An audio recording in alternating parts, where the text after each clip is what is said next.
So when you're doing the rocker arm torque sequence on a 6.4 liter, I was reading the instructions and it says that you need to take the notch in the damper and have the notch on the damper with the roll pin at 1030.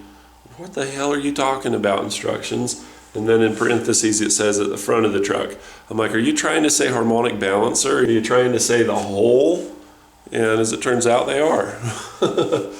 So you have to rotate the engine. Well, how do you rotate the engine? There's no bolt in the middle to rotate the engine by. You got to pull a starter out. What do you got to do?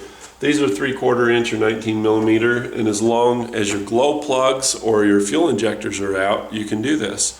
And if you're doing this job, your fuel injectors are probably going to be out anyway, so you're good. And at least it's not the 6 liter where the head bolts hold the rocker stuff, because that was just retarded. In my opinion, that was a mistake, and I'm glad that they corrected it. Good job. And then as timing on these things, you're not going by the Ford numeric, you know, this is the right way to do a firing order, just so you know. Open letter to BMW and Ford, you know, like little old me saying to these big companies. This is for somebody who's an engineer and knows how to count by twos. This is for somebody who is a sales guy and is really into shoes. Count by twos, into shoes. And the reason why is a connecting rod connects sequentially along the crankshaft. The very first connecting rod to the first cylinder is 1, and then 2, and 3, and then 4, and then 5, and 6, 7, 8. This is beautiful. It's great. Okay, so here's how you do this thing. The first thing you do is you align it at 1030. Just forget 10, forget 11. Here's your pin. It's right between 9 and 12. Okay, so if it's at 45 degrees to center, and it's just right up there between 9 o'clock and 12 o'clock, that's where you want to be. So that's the roll pin. This is where you put it. So looking at the fan, I've got the largest gap set right between. So you can see where my little dot is. So the bolts are basically like a plus, straight up and down, and you know, straight pretty much across there. I'm a little bit past it, but not bad. So that's what you're looking for on the crank. And then you need to check and see, is cylinder number 8 intake 1 at the top, or is it cylinder 3? And when you look at these, now here's the deal. When I do these, I can poke my head up over the side here and I can watch that second one back, that's cylinder number 3. And the back one, the short one here, you can see it's pushing it down. You can either look at the compression of the springs and see that they're a little bit lower on this one than they are here, or you can look at the push rods from the back, or you can look at the rocking motion as you're looking over the top of it. That thing quits. It quits going down, it just kind of stays down if you go past it. So you're at 45 degrees, it's pushing it down, and then it just stays there after you get past 45. So that one, cylinder number 3. This one on this side, cylinder number 8. Cylinder number 8 on this one is the one that pooped the bed. So as you look at the top of these rocker assemblies, these rocker arm assemblies, you got an intake one that's on the left and an exhaust on the right, and they're set up like this. The long one's exhaust, the short one's intake. So if this one's sticking up and this is pushing down like that, then you know that this one is on the intake stroke. So intake stroke, exhaust stroke. The thing you have to remember is, just like with a clock, if this is 10:30, well, is it 10:30 a.m. or p.m.? You know, because it makes a difference. Yeah, the hour hand is pointing to there, but what is it?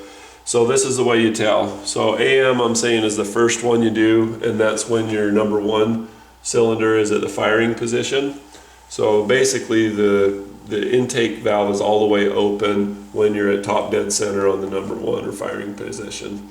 So that being the case, I call that AM, and it's listed in amber. So you do these 4 first, because it says do cylinders 1, 2, 7, and 8 when you're at 10:30 and all this kind of stuff. Now, do you have to do all this complicated stuff or not? Well, you can do it successfully and not bend a push rod by just doing it. At least 30% of the time, 15% of the time, you'll have success and you'll be fine. But the other 85% of the time or whatever, you're going to have a bent push rod. So I'm going to show you why this makes a difference and why it keeps your push rods from getting bent into an L shape. So right now we're set up at 10:30. We're between 9 o'clock and 12 o'clock on our pin on the crankshaft, and our number 3 We've got a high push rod here. You see how the push rod's making contact there? And then the other one, it's not even touching, it's clear down in there. So we verify that we're in the number 1 top dead center position, and we're doing the outside ones instead of the inside ones for this reason.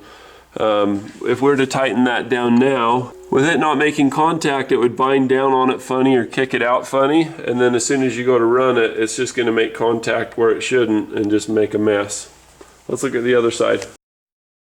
So same story here. These ones are all ready to go. You can see that the push rods are lined up and ready to be tightened down on cylinder number 8.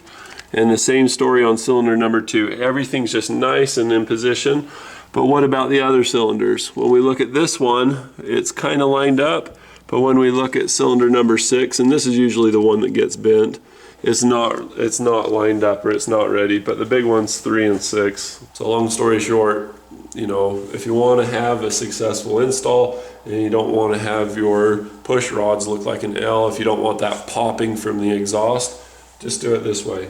So here's how you do it. You line it up at 1030, and then you go through and verify that your 3 intake rod is, it's either going to be one or the other. This side push rod's going to be sticking up. So if it's the number 3, go ahead and proceed and tighten these things down on the top bolt, so that it's just snug and touching. Or you can do it on both of them, it doesn't matter. But when it comes time to torque, you want to torque down, and remember this is turned this way here, and then this way for that side. So you want to go ahead and do the bolts here, here, here, and here, this one to 45 foot-pounds. So basically you're just, you know, just like it's a strap or a bar, you know, taking it down that way. Once you have it down to 45 foot-pounds, then you go through and you do this bottom one second, and you do the same thing, 45 foot-pounds. Then you rotate the engine 360 degrees, so you take it from 1030 all the way around to 1030, and then you'll find that this one won't be sticking up anymore. This one will, on the intake push rod on cylinder number 8 right here. And then you go through and do the same thing, 62 Newton meters or 45 foot-pounds. And that's basically these ones here, 3, 4, 5, and 6. So in the instructions, whether you're getting it lined up to, say you put it at 1030 and the number 8's sticking up, just rotate it a full circle and the number 3 will be sticking up. That's where you want to be. So as far as that goes, rotating it around, how do you rotate it? There's no bolt in the center to rotate it by, and the starter's a pain in the butt to get into to rotate it with a pry bar, and it'd be real pain in the neck. So what you do is you take off the serpentine belt so you're not dragging on the fan, because you're working through those gaps in the one side of the fan. And so you get onto these, they're 19 millimeter or 3/4, and you turn them by that, or you can grab it like a steering wheel and turn it clockwise. If you know these things, and these instructions make a lot more sense and you're more willing to do it, but otherwise it's like, what the heck? I mean, it's like, it's some kind of hokey pokey, I'll just say that. Thanks for watching my video, hope you appreciate it.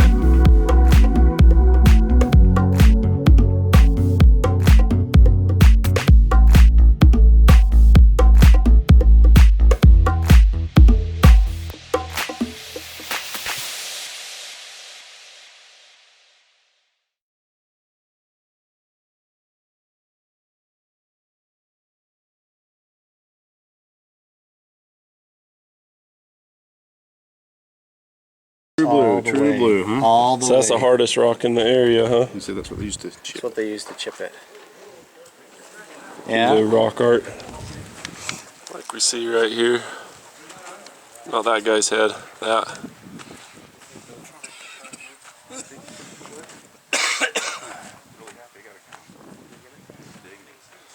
Use a rock like this to make that. It's got some weight to it. It feels like it's ferrous. My dad used to say that a long time ago we used to call ourselves Nabejo. I was talking to that guy. And then the Spanish first came up with Navajo, which was little knife. We used that arrowhead to cut things with. They saw that. Call us people with little knife. That's where the Spanish got the name Navajo. Later Catholic priests, 1600, changed it to Navajo. It was right in the report, changed it to Navajo. Navajo. Went to Navajo. Navajo. Didn't they?